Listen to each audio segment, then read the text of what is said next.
pinipili rin nating magbigay liwanag sa ating bansa. Huwag tayong matakot sa katotohanan.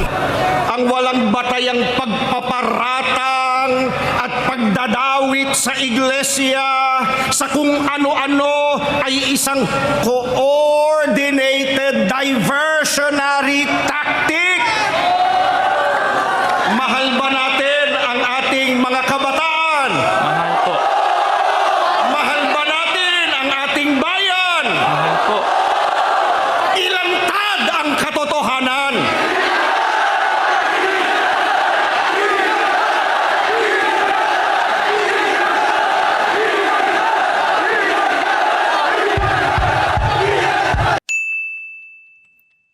Magandang araw po sa inyong lahat. Sir JR po ng Usap-Usap University at mga ka-U3. Welcome back naman po sa ating regular show para po sa mga baguhan. Ang atin po ginagawa dito sa U3, tayo po ay nagbibigay ng mga reaksyon sa mga religious videos, preachings, homily, sermon, religious debate at iba pa. But for this particular episode, of course, ito po ay still inline po sa ating paksa. At kung maalala niyo po sa ating past video reaction, perspective of the Catholic Church, especially of Cardinal Tagle as to corruption, and then Brother Eli din po sa kanyang perspektiba sa korupsyon sa Pilipinas. And for this episode, ito naman po ay perspective ng INC. At ito po ay medyo mainit-init pa kumbaga. Dahil alam niyo naman po yan, recently, sir, we're shooting this in the middle of November 2025. Dahil po sa mga anomalya, corruption issue, ay nag-aroon ng isang malawakang INC rally. Another rally actually, 3-day po na rally. And ngayon po is the last day, supposedly. Although what I know is kagabi po ay natapos na. Kagabi rin, medyo mainit dahil ang kapatid ni Pangulong Bongbong Marcos na si Amy Marcos ang nagsabi na nagdodroga ang kanyang kapatid. Napakalaking revelation. Pero hindi po yun ang ating papanoorin. Ang ating papanoorin po ngayon ay ang spokesman ng INC mismo na si Mr. Zabala. Ito ay sa harap ng napakarami na members ng INC na dumalo nga sa Quirino Grandstand. Hundreds of thousands mga ka-U3. At makikita nyo po sa screen natin ngayon, transparency for better democracy. Yan ang kanilang tagline. Sa akin pong background sa pag-aanalisa, ako po ay dating university debater mula po sa MSU IIT sa loob po ng 3 taon. Ako rin po ay nakapagdebate sa ABS-CBN News Channel, member ng isang international public speaking organization at representante ng Pilipinas sa isang komperensya na inorganisa sa Harvard University sa Amerika. Mga ka-UT, alam niyo po yan, hindi po ako member ng INC. Isa lamang po akong hamak na video reactor. Kaya sa ating pong panonood, posible po na meron akong sasang-ayunan sa aking mga naririnig or maaari din na mag-disagree ako sa aking mga naririnig. Pero isa lang po ang magagaranti ko po sa inyo. Sa U3 po, wala po kaming religious agenda. So, ibig sabihin, we're just giving a fair and genuine reaction. Wala kaming ini-endorso rito na isang particular na reliyon na dapat nyong kaaniban o dapat wag nyong kaaniban. If everything now is ready, sabayan niyo po ako, let us watch this video together. Let's Alam mo, Dapat hindi mawawala yan kasi 3 araw pa tayo dito. walang iwanan! Walang iwanan! Walang iwanan! 3 araw! Napanood nyo naman yung mga pinalabas, di ba? Mga kababayan, mga kapatid, yung mga kababayan natin nakalubog sa tubig baha. Yan na naman ang sinasabi kasi. Ay, Sasabihin ka na naman. Sasabihin ako eh. Wala kasi yung EBP, naipalabas na. Naipalabas na, Pero pero- babalikan mo. Pero binabaha, di ba? sige. Kawawa ba o hindi? Kaya tayo ngayon sumisigaw. Gusto natin mabigyan sila ng hustisya. Justisya! Pero yung mga nagnakaw, binabaha rin. Binabaha rin Oo, ba? binabaha rin. Binabaha ng ano? Wag na. Mga kababayan, may babanggitin kami sa inyo. Kasi kanina binanggit na namin to pero may hindi pa nakarinig. Nagtataka sila bakit daw tayong mga iglesia ni Kristo narito at nagrarally. Bagamat tayo yung mga kaanib sa iglesia ni Kristo, tayo po ay mga Pilipino rin. Pilipino po ba tayo? Sigawan ninyo, kami Pilipino rin.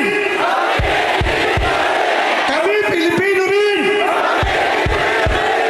Ninakawan din tayo. Ninakawan nga ba tayo?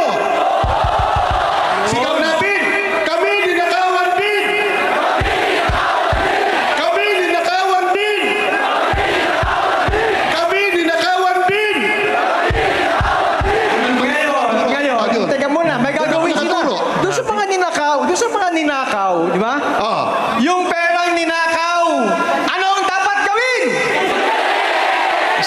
Dapat gawin! Eh nung sa nagnakaw, anong dapat gawin? Anong dapat gawin? Para malaman natin kung sino talaga yung mga dapat ikulong na yan, dapat maging transparent. Dapat ipakita yung investigasyon. Huwag itago! Sigaw! Huwag itago!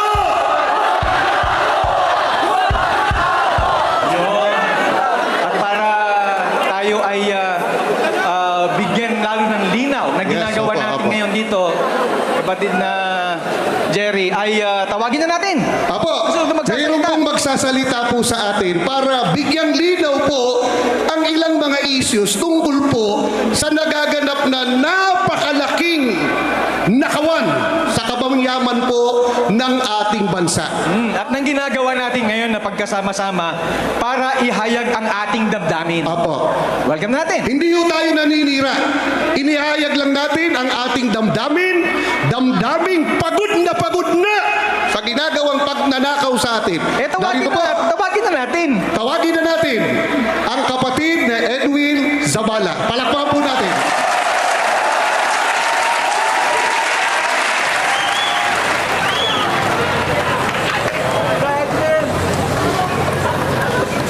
Mga kababayan, magandang araw po sa inyong lahat. Ang isa po sa mga panawagan natin sa rally na ito ay ang ukol sa transparency o paglalantad ng katotohanan. Sapagkat karapatan ng bawat isa na malaman kung ano ang totoo. Tama. Huwag po nating kalilimutan, buwis ng mga mamamayan ang ninakaw ng mga korap. Kaya dapat lang na gawing bukas sa taong bayan ang mga investigasyon. Kaya ang ating pagtitipong ito Tama yun. ay isang mapayapang panawagan na marinig, madama ng mga nasa kapangyarihan ang tinig ng sambayanan. Ipakita ang totoo, ilantad ang katiwalian, tuntunin at pangalanan ang mga sangkot, lalo na ang utak ng katiwalian. Mabigat po yun mga ka-U3. And this is the reality, ano? Religions could really just be silent. Pero syempre po, napapagod din ang mga tao. And I truly understand the sentiment mga ka-U3. Dahil bilang isang citizen ng bansa na ito, na we're doing our best to pay our taxes, pay the penalties, pay the interests. Pero yun nga nakakawalang gana, honestly, para sa mga tao na nagtatrabaho ng marangal at malaman-laman lang po nila ng kanilang pinaghirapang salapi ay napupunta lamang sa mga kurakot. Talagang masakit po yun sa totoo lang. Kaya hindi mo rin po mabiblame yung especially mga celebrities na pansin nyo po, ano? Ang mga celebrities po natin, isa po sa mga pinakamalaki magbayad ng buwis dahil parte po talaga yun ng kanilang mga management na kinakailangan maging stricto talaga sa kanilang accounting. Kaya kung napansin nyo po, marami-rami rin sa mga celebrities ang kumbaga umaaray na talaga. And mga ka-U3, the thing is, in other countries, totoong mas malaki ang binabayad ng ibang mga taxes ng mga first world countries, for example. Pero kasi ramdam mo sa kanilang infrastructure, sa transportation, sa government services, napaka-efficient. Healthcare, lalong-lalo na. Education, napakaganda po ng kanilang pagsusustain. Even mga special education schools, mga ka-U3, free ang mga therapies. Sa mga bansang yan, sa atin po, nagbabayad tayo ng buwis, pero kasi yung feeling na hindi mo nararamdaman na merong return, na merong balik sa'yo, o mga binigay mo na kontribusyon sa ating gobyerno. Kaya I understand why there is such an expression, sabi nga po ni spokesman Ed Zabala, na ito ay uri ng panawagan sa mga leaders na dinggin nila ang boses ng sambayanan. And he also clarified na hindi ito paninira, pero ito ay pagpapahayag lamang ng kanilang damdamin, ng kanilang expression, ng kanilang political expression and freedom of speech, of course. And what I remember, ito pong INC rally, quote-unquote, I believe that they also had a call, pati sa mga non-members ng INC ay pwedeng dumalo sa kanila pong rally. And I suppose na meron din po talagang mga ibang mga mamamayan dito na hindi INC na dumalo sa nasabing pagtitipon. Hindi dapat itago sa taong bayan ang mga katiwalian at mga magnanakaw. Kundi dapat ilantad upang mapanagot at huwag nang pamarisan. Kaya sa isasagawang investigasyon tungkol sa napakalaking nakawan sa kaban ng bayan, ang ating panawagan, simple. Ang ating panawagan, madali pong maunawaan. Maging tapat, maging lantad, huwag ikubli ang mga guilty sa kumot ng kasinungalingan at pagtatakipan.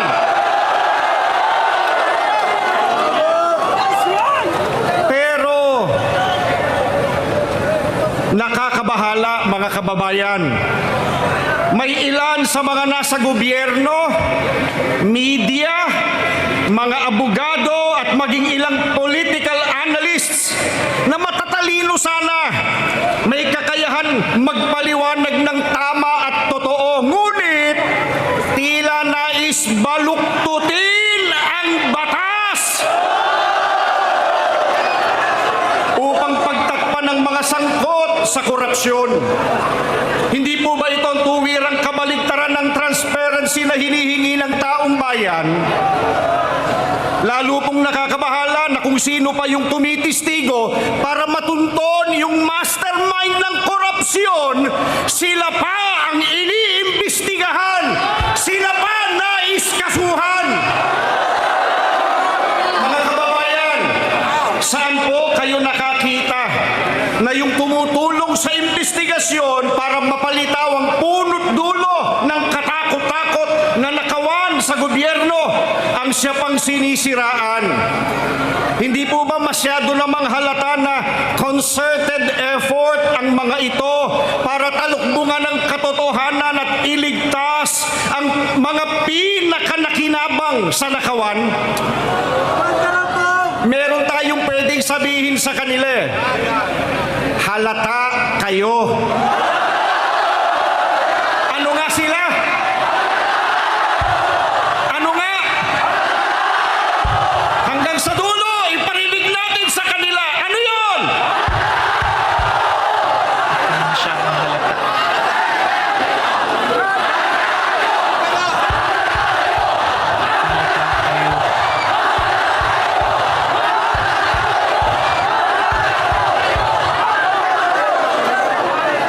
Kapag ang mga dapat sanang tagapagtanggol ng katotohanan ay siya pang nagkukubli nito, saan pupulutin ang ating bayan? Mga kababayan, payag po ba kayo na itago sa atin ang investigasyon at pakawalan ng mga tunay na mastermind ng korupsyon? Payag ba kayo?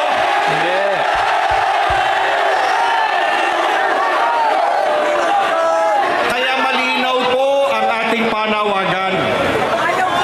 Malinaw po ang ating panawagan. Ang investigasyon ay dapat maging transparent at makatarungan upang mapanagot ang mga nagkasala. Sapagkat kung meron pong pagtatakip, kung meron pong manipulasyon, kung ang batas po ay babaluktutin upang maprotektahan ang mga makapangyarihan, ay hindi kailanman maghahari ang katarungan at mananatili po na biktima ang sambayanan. Papayag ba kayo?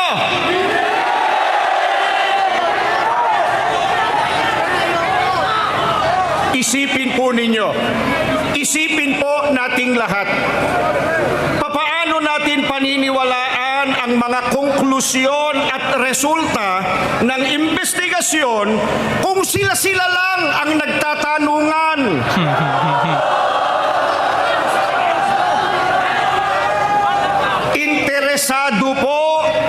Interesado po ang marami. Sino-sino yung pinatawag? Sino-sino yung itinuro nilang sangkot o may pakana sa nakawan sa pondo ng bayan? Ano-ano yung mga ebidensyang ipinakita? Papaano po ito ipinroseso? Ano yung mga hakbang na ginawa ng komisyon? Karapatan po ng mga mamamayan ang malaman ang mga iyan sapagkat buwis nila mula sa kanilang dugo at pawis ang walang konsyensiyang ninakaw ng mga kawatan. Totoo yan.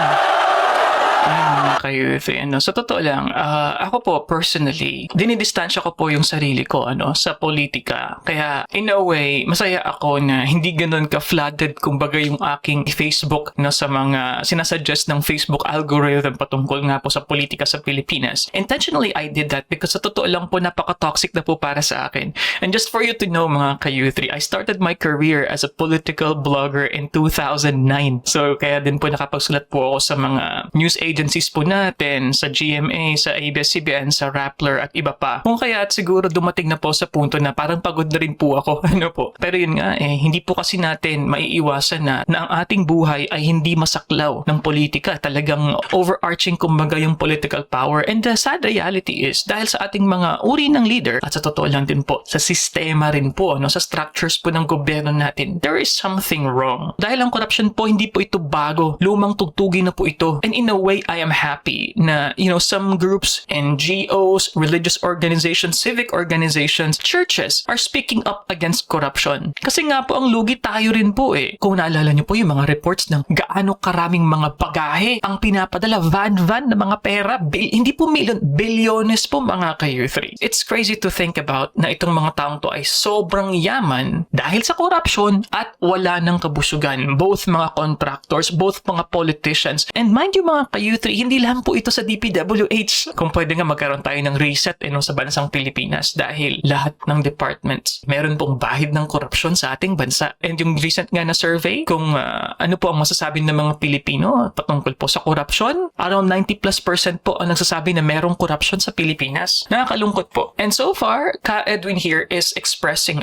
yung sentimiento ng INC kung bakit nagkakaroon ng ganitong uri ng pagtitipon. And as to the current developments, kalagitnaan po kasi ng November ngayon, 2025. Last Friday, nag-release po ng video sa Zaldico saying, pinpointing yung mga utak daw po sa korupsyon na nangyayari po sa bansa and merong insertion na 100 billion pesos na nilagay sa budget and ang tinuturo si Mr. Romualdez at ang ating Pangulong Bongbong Marcos. And also last night's news, dalawa po yung mga nag-resign pa po natin na cabinet members po. So I'm not sure ano po yung next na mangyayari sa ganitong mga kilusan and maybe meron na po tayong EDSA fatigue mga ka-U3. Anyway, let's continue.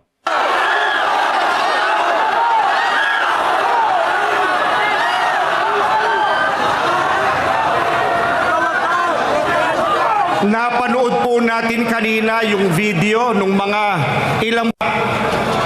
Napansin po ninyo yung sinabi nung isa sa mga biktima? Panawagan niya doon sa mga kawatan. Ang sabi niya, makonsyensya kayo. Nag-iisa lang siya, kaya siguro hindi siya naririnig. Baka dapat tulungan natin. Baka dapat iparinig natin yung makakarating sa dapat na daknan. Sabay-sabay po, sabihin natin, makonsyensya kayo!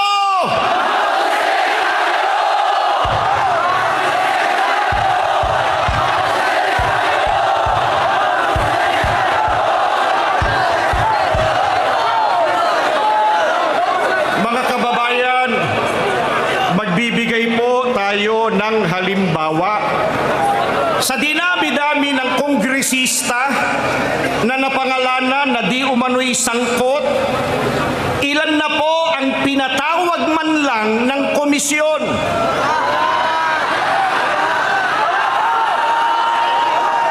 Ilan na ba sa kanila ang inirekomendang kasuhan? Bakit tila kakaunti lang sa kanila ang nasa listahan ng pinakakasuhan?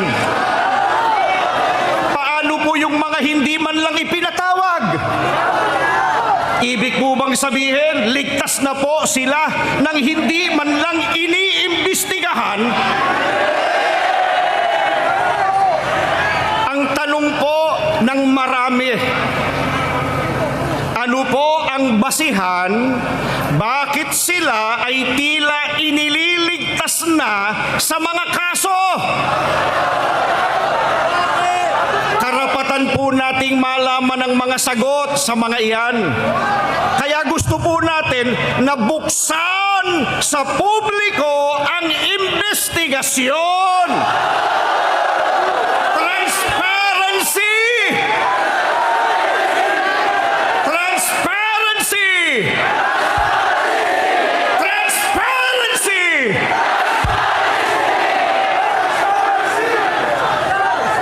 Mga kababayan, maging ang pagpapalutang ng mga isyu na lihis sa pagtunton sa ugat ng katiwalian, isang uri po iyan ng pagtatakip na salungat sa transparency na hangad ng marami. Halimbawa po, para malihis lang ang usapan, ewan namin kung napapansin ninyo, pilit inaangguluhang ang mapayapang pagkilos na ito ay bahagi raw ng planadong destabilisasyon sa gobyerno. Totoo ba yun? Totoo ba yun? Mulat sa pool at hanggang ngayon po, hayagan tayong nakikipag-ugnayan sa lokal at nasyonal na pamahalaan tungo sa maayos na koordinasyon para sa peace and order.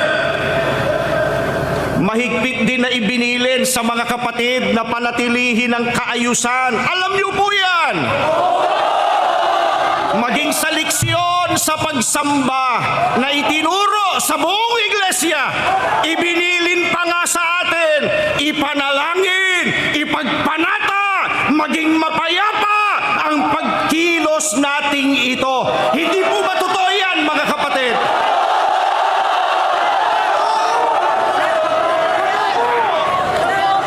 Kaya malinaw po, napakalinaw po, ang walang batayang pagpaparatang at pagdadawit sa iglesia sa kung ano-ano ay isang coordinated diversionary tactic.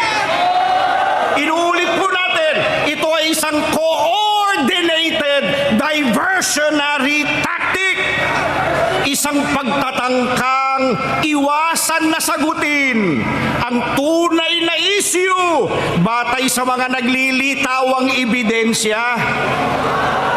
Kaya ang paalala po natin sa mga nasa likod ng paninira, kung merong dapat harapin, iyon ay ang katotohanan, hindi ang paglikha ng mga istoryang halatang halata, pantakip sa tunay na issue.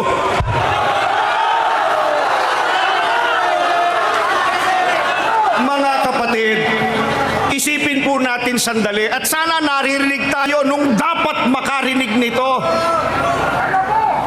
Tayo na nga ang ninakawan, tayo pa ang inaakusahang nagde-destabilize. Tatanungin po namin kayo, tayo ba ang nagnakaw?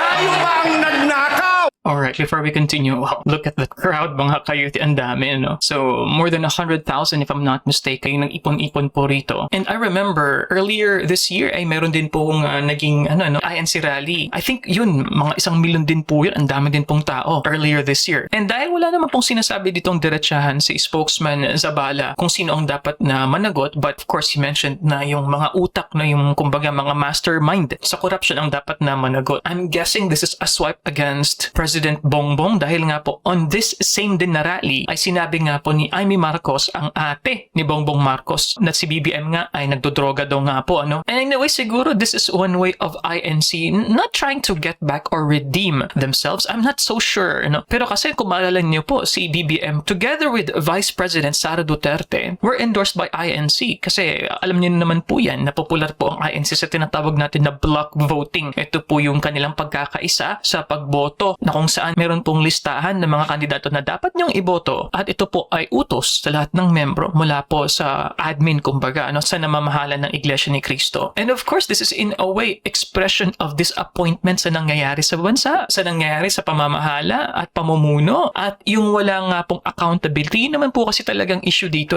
As mentioned sa iba nating mga corruption reaction videos. Meron din pong kalokohan sa kanila. May mga bribery issues din, mga kickback din, pero hindi po sintalamak kumpara sa Pilipinas. At sa atin din, maliban sa garapal na, ito nga pong mga leader na ito ay hindi nabibigyan ng karampatang parusa. Kaya yun naman talaga ang problema dahil itong mga leaders na ito, even the new generation, dahil nakikita nila na wala pala, hindi pala napaparusahan itong mga politiko na ito. Kahit na ilang milyon, ilang bilyon ang kanilang nakulimbat mula sa kaban ng bayan, ay okay lang kasi una, ang tagal ng hustisya with the right to lawyers or technicalities, hindi rin nabibigyan ng karampatang parusa, hindi nakukulong. Kaya hindi mo rin po maiiwasan na meron pong ibang mga ideas na nanggaling po sa legislation natin na gawin daw pong death penalty ang punishment dito po sa mga kurakot ng mga leaders natin. So ito pong transparency na hinihingi, I'm guessing of course this is with regards to the current investigations on the flood control, yung ICI if you remember correctly, kasi nga may mga issues na dapat daw closed door lang po yung kanilang investigation na gagawin. And because mga ka-U3, it involves national interest, public interest. Personally, dapat po ibukas po yan nasa publiko. Yan po ang aking opinion. Tayo ba ang nagnakaw? Hindi nga tayo ang nagnakaw. Tayo ay ano? Ang ninakawan! That's true. Pagkatapos tayo pa, nung magreklamo tayo pa ang inaakusahan. Payag kayo? Payag kayo? Ang transparency, hindi lamang prinsipyo ng mabuting pamamahala.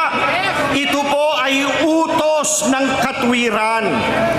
Kapag bukas ang proseso, kapag lantad ang katotohanan, nagkakaroon ng tiwala ang mga mamamayan. Ngunit, kapag may pagtatago at panlilinlang, lumalaganap ang kawalan ng tiwala, lumalaganap ang galit, Yeah. lumalaganap ang pagkakawatak-watak. Kaya, kung nais nating makamit ang kapayapaan, dito po sa ating bansa, kailangang manaig at mailantad muna ang katotohanan. Katotohanan ang dapat ilantad. Iparinig natin sa kanila ano po dapat gawin sa katotohanan. Ilantad. Iparinig! Ilantad. Mahina raw!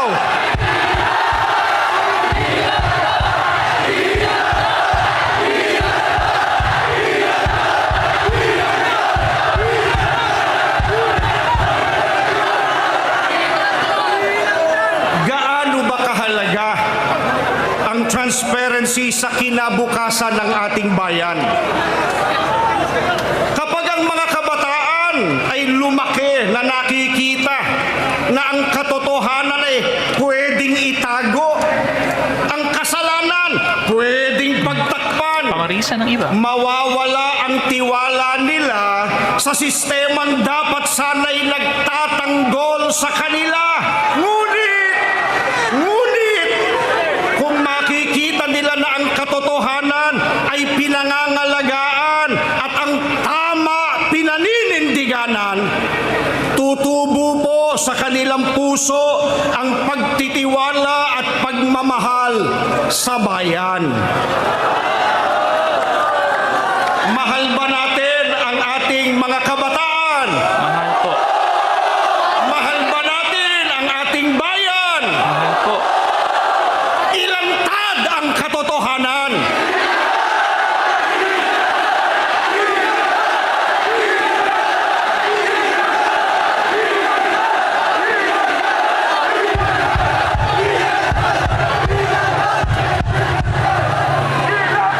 Kaya't ang panawagan natin para sa transparency, hindi lamang po para sa kasalukuyan, kundi para sa mga susunod na henerasyon ng mga Pilipino.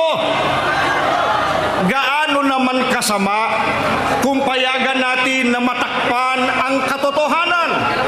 Sa tuwing nananahimik po tayo sa katotohanan, nagiging kasabwat tayo sa kasamaan. Kapag payag tayo na mamayani ang pagtatakipan at ang kasinungalingan, ano po katumbas niyan? Pinapayagan natin na patuloy na abusuhin ng mga kawatan ang ating bayan. Sino po tinatawagan natin ng pansin? Mga kawatan!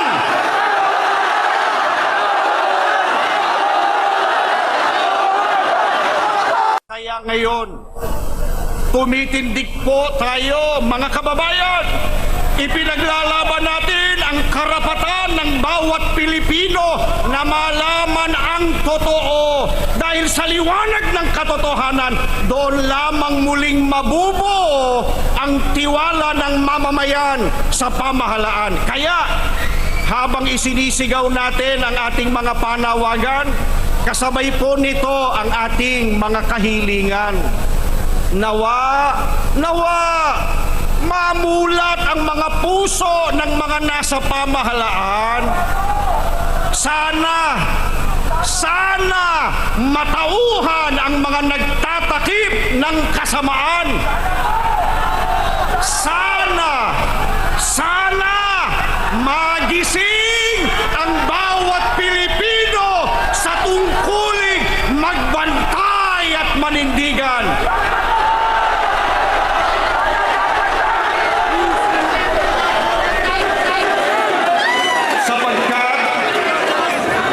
Sa panahong ito po ng kawalan ng katiyakan, ang pagiging tapat at totoo ang pinakamataas na anyo ng pagmamahal sa ating bayan. Mga kababayan, sa panawagan natin ito para sa transparency, hindi po natin nilalabanan ang mismong pamahalaan. Ang ating nilalabanan ay ang kasinungalingan at kasamaan. Hindi po natin layunin na pabagsakin ang gobyerno bilang institusyon, kundi ano po layunin natin? Palakasin ito sa pamamagitan ng katapatan at accountability o pananagutan. Yan po ang diwa ng ating mga isinusulong. Transparency upang makita ng lahat ng katotohanan. Accountability upang mapanagot ang mga nagkasala at maibalik ang ninakaw sa bayan. Justice upang pairali ng batas ng walang kinikilingan. Baka hindi nila tayo narinig. Baka hindi nila narinig yung panawagan nating transparency, accountability, justice. Baka dapat iparinig natin. Isa-isahin po natin sa kanila. Ano po yung una? Ano yung pangalawa? Accountability. Isigaw natin yung pangatlo. Justice. Mga kababayan, ang ating panawagan po para sa liwanag. Ilantad ang totoo, pinipili rin nating magbigay liwanag sa ating bansa. Huwag tayong matakot sa katotohanan sapagkat ito po ang magpapalaya sa atin mula sa talikala ng kasinungalingan at korupsyon. Kaya mga kababayan, ipahayag natin ang ating mga panawagan ng may pag-ibig sa ating bayan. Ipanawagan po natin ang transparency para sa hustisya, para sa pananagutan, para sa kapayapaan ng ating bansa. Maraming salamat po. Mabuhay ang Pilipinas! Mabuhay ang Pilipinas! Maraming salamat po.